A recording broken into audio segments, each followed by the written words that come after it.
It almost seems like it's just like a passing through way, you know, just for a musician to drop in, and it's usually, you know, it's pretty most of the time it's welcome, unless you know, unless somebody's got to go somewhere, or the door's locked.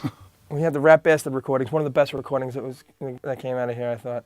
I think it was pretty much when I met those guys, even though I had known them. Actually, my ass actually introduced me to the band.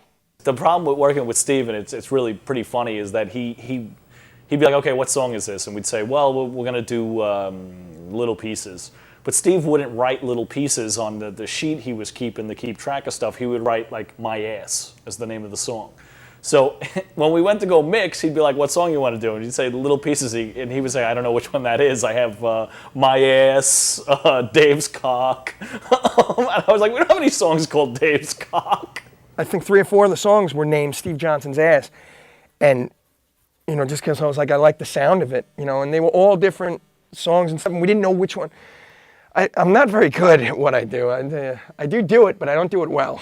Sometimes it would be a pain in the ass when we would be recording on a Sunday night and The Simpsons would come on, and people didn't seem to understand that this was Steve's house. Steve is the huge Simpsons fan. If he's not watching it with the sound up, neither, you know, you shouldn't be sitting there watching TV or playing video games, whatever, while we're recording. So that was the only bad part about recording there. It's easily distracted, yes. Very unprofessional, yes. But so are my rates. My rates are very unprofessional also, so that kind of balances itself out. We probably would have recorded another one had the band stayed together. We'd certainly had enough songs to do probably another 2. But just, you know, whatever. Things happened, and that was it. I've had more bands break up down here than I've had bands stay together. Actually break up in the basement, you know, just be like, all right, we're done.